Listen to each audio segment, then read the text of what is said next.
solidement.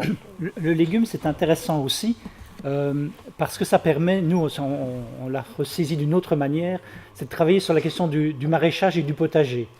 Et donc, finalement, sur de la proximité. Et de travailler, finalement, sur ce qui permet, finalement, avant, le maraîchage, c'était l'agriculture urbaine et périurbaine. C'était autour des villes, parce que, comme c'était des produits frais, il fallait que ce soit accessible tout de suite.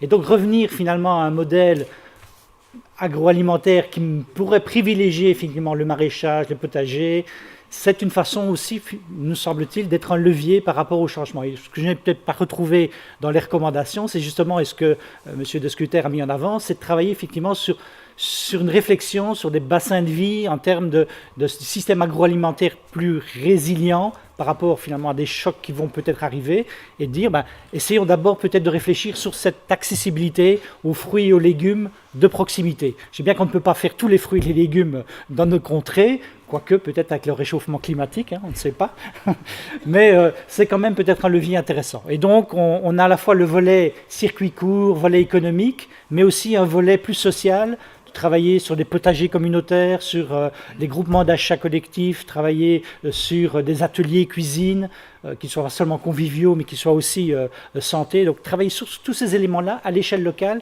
ce sont des leviers vraiment intéressants et puissants.